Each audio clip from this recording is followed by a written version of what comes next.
کھیلتے ہیں، جو قوم کو لسانیت کی بنیاد پہ تقسیم کرتے ہیں، وہ اس ملک کے پرامن شہری ہیں،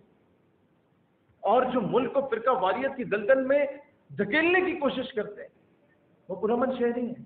مجھے بڑا فخر سے کہہ سکتا ہوں کہ اس وقت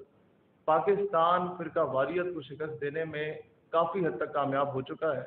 اور اس وقت اگر فرقہ واریت کہیں پر ہے تو یا تو وہ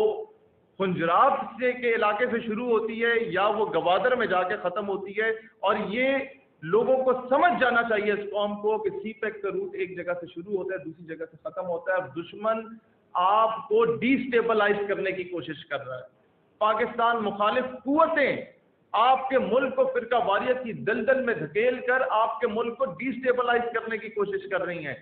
آپ کا دشمن پاکستان کو میگنیفائنگ گلاس سے دیکھ رہا ہے،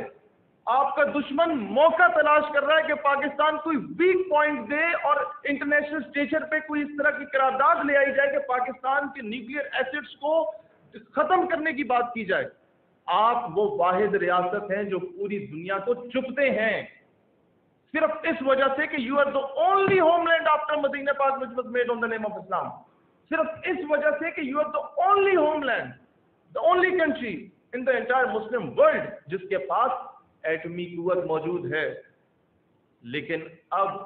ہم جب یہ دیکھ رہے ہیں سینیریو کو پچھلے 70 سالوں سے، عوام کے جو بنیادی حقوق ہیں وہ انہیں نہیں دیے گئے، عوام کے جو بیسک رائٹس تھے وہ ان کو نہیں دیے گئے، جو روٹی کپڑا مکان کا نعرہ لگایا جاتا تھا وہ انہیں نہیں فراہم کیا گیا، ان کو بیسک ایجوکیشن کا جو رائٹ تھا وہ صحیح طریقے سے نہیں فراہم کیا گیا، اور ایجوکیشن جہاں ملی بھی تو یکساں تعلیمی نظام نہیں، امیر کے بچے کے لیے تعلیم اور ہے، میڈیوکر کے لیے تعلیم اور ہے، مڈل کلاس کے لیے، اور غریب کے بچے کے لیے تعلیم اور ہے۔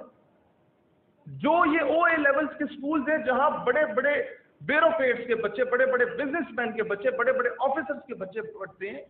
ملک کا مستقبل تو وہی بچے ہیں، پھر ملک کا مستقبل کی تو وہی ایلیٹ کلاس ہے، آپ چاہیں نہ چاہیں اسی کے بچے نے بننا ہے جناب، آپ کا وزیر بننا ہے، مشیر بننا ہے۔ 90% کیسز میں ہو رہا ہے، اور ان سکولز میں ان کالجز میں کیا پڑھایا جا رہا ہے؟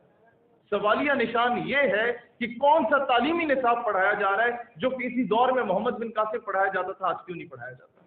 جو کسی دور میں نور الدین زنگی یا صلاح الدین ایوبی پڑھایا جاتا تھا، آج کیوں نہیں پڑھایا جاتا؟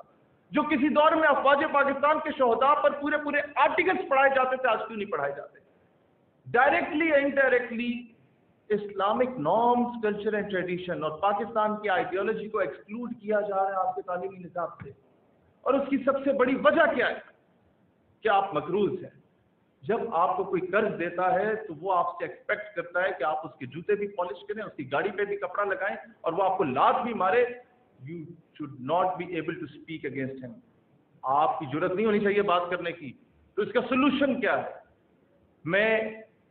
کل رہا ہو کے آیا ہوں، میں چاہتا تو تابڑ توڑ حملے کرتا پریس کانفرنس میں کہ جناب یہ کر دو وہ کر دو، لیکن نہیں، میرے باپ نے 32 سال افواج پاکستان میں سرو کیا ہے، میرا چھوٹا بھائی اب بھی سرو کر رہا ہے، میرے ماموں واحد آفیسر ہیں جس کو 4 تمغوں سے نوازا گیا، میری خالہ کی ایک ٹانگ اور ایک آنکھ شہید ہوئی آرے بازار دھماکے میں۔ میں کبھی اس طرح کا موقع دشمن کو نہیں دوں گا کہ جو ظلم، جو تشدد ہم لوگوں پہ ڈائریکٹلی یا انڈائریکٹلی مینٹل ٹارچر ہوا یا جس طریقے کا بھی ٹارچر ہوا، ہم اس کے بارے میں بات کر کے قوم کو بھڑکائیں۔ ہم آج قوم کو تقسیم کرنے نہیں آئے، ہم یہ کہنے آئے گورنمنٹ کو کہ حالیہ دنوں میں جو بھی واقعات آئے، ہمیں پتہ ہے کہ قوم قرضے میں مبتلا ہے، ہمیں پتہ ہے کہ پاکستان کی حیثیت اقوام عالم میں اب وہ نہیں رہی جو ایشین ٹائیگر ہوا کرتے تھے ہم لوگ 70s میں یا لیٹ 60s میں۔ اس کا سلوشن یہ ہے کہ حکومت پاکستان اور اپوزیشن کی تمام جماعتوں کو مل بیٹھ کے پاکستان کی سالمیت اور اس کی بقا کے لیے فیصلے کرنے ہوں گے، اپنے سیاسی اختلافات کو پس پش رکھ کے۔ نمبر 2، گورنمنٹ آف پاکستان کو قرض مکاؤ مہم چلانے کی اشد ضرورت ہے، اور اگر یہ وہ مہم چلاتے ہیں،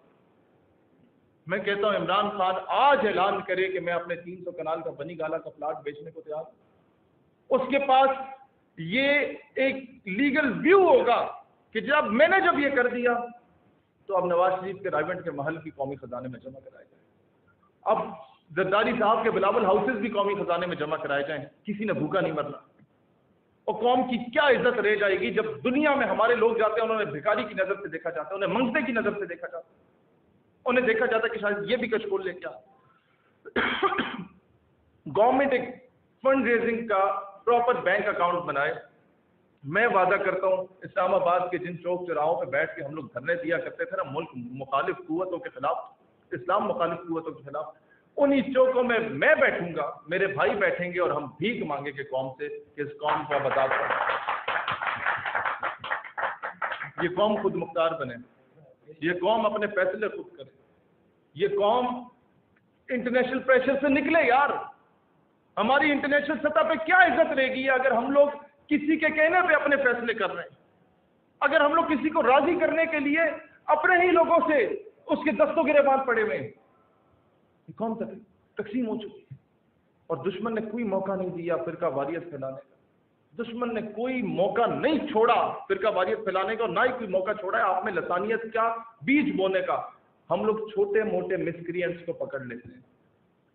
دہشت گرد کی ماں کو نہیں پکڑتے جس کی کوکھ سے دہشت گردی جنم لیتی ہے، جو اسے فائنانس کرتا ہے، کیونکہ وہ طاقتور ہے۔ اس کو تبھی نکیل ڈال سکیں گے جب آپ اپنے قرضوں سے پاک ہوں گے، جب آپ، میں کشمیر کے لیے کیوں وہ آواز نہیں بلند کر پا رہا صحیح طریقے سے، ایک تو ہے کہ اسے کرنا چاہیے، وہ حق ادا نہیں کر رہا ہمارے حکومت، لیکن اس کی ایک اور وجہ بھی ہے۔ میں اگر پنڈ کے چودھری کے پاس میرے پاس کوئی خاتون آئے اور بولے کہ جی پنڈ کے چودھری نے میرے گھر پہ قبضہ کر دیا ہے اور آپ وہ قبضہ واپس لیں، تو میں اگر پنڈ کے چودھری کا مقروض ہوں نا 2 کروڑ کا، تو میں کہوں گا چودھری صاحب اسی تواڈے نوکر ہیں، اسی تواڈے پیو دے بھی نوکر ہاں، اے اگر قبضہ خالی کر دیو تو تواڈی مہربانی ہوتی نہ بھی کیا کرو تو کوئی مسئلہ نہیں، ایک آدھ گھر اس کڑی سے، ایک آدھ کمرہ اس کڑی نو دے دے، لیکن اگر میں نے اس سے قرضہ نہیں لیا، میں اس کا مقروض نہیں ہوں، تو لات مار کے اسے گریبان سے پکڑ کے باہر نکال سکتا ہوں۔ یہ ہے بات کہ جب آپ مقروض ہوتے ہیں تو آپ ہمیشہ سے پستی میں کے شکار رہتے ہیں۔ اس کے بعد میں بات کرنا چاہتا ہوں کہ ہم لوگوں نے بغیر سیاست میں آئے ہم لوگوں نے فورن میڈیکل گریجویٹس 18,000 میڈیکل اسٹوڈنٹس کا مسئلہ حل کیا۔ ہم لوگوں نے ایک یونیورسٹی کے ڈوئل ڈگری کا ایشو تھا جس کے 3,000 بچوں کا مسئلہ سالو کیا۔ 12,000 اسٹوڈنٹ سیالکوٹ کے ایک گورنمنٹ کالج کے تھے جن کی پرائیویٹائزیشن کا ایشو تھا، اس کو ہم نے سالو کیا، اور پنڈی کے ایک کالج کا۔ اس کے بعد جب بھی نیشنل یا انٹرنیشنل لیول پہ اسلام اور پاکستان کے نظریے کی دفاع کی بات آئی، سب سے پہلے اسلام آباد کے لوگ ہم لوگوں نے کیا، اور پیسفل پروٹیسٹ جس میں اناؤنسمنٹس ہوتی تھی کہ پولیس والا اگر گولی بھی چلائے تو اسے سینے سے لگاؤ، کہ تم اگر ویک پوائنٹ دو گے تو وہ نظریے کا ویک پوائنٹ شمار کیا جائے گا، جس میں اناؤنسمنٹ ہوتی تھی کہ سرکاری املاک جو ہیں یہ تمہارے اور میرے ابا جی کے ٹیکس کے پیسوں سے بنی ہیں، ان کو نقصان نہ پہنچاؤ، جس میں اناؤنسمنٹ ہوتی تھی کہ ایمبولینس میں چاہے کوئی بھی آ رہا ہو، تمہارا دشمن بھی ہو نا، ایمبولینس کو نہیں روکنا، کہ تم اگر ویک پوائنٹ دو گے تو سوال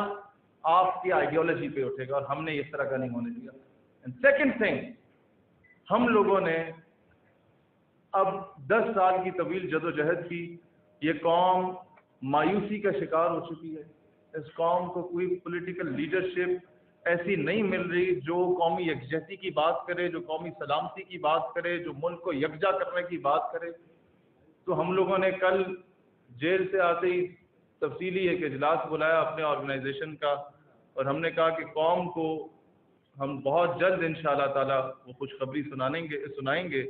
ودن اے منتھ اور 2 کہ اب ہمیں میدان عمل میں آنا ہوگا، اور بڑی پولیٹیکل پارٹیز کی جو نظریاتی قیادت ہے،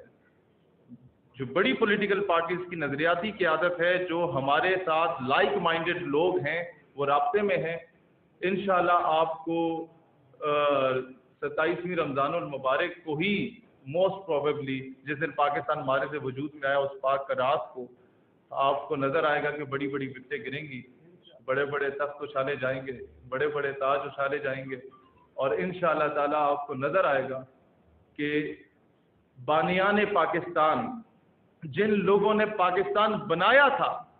ان لوگوں کی فیملیز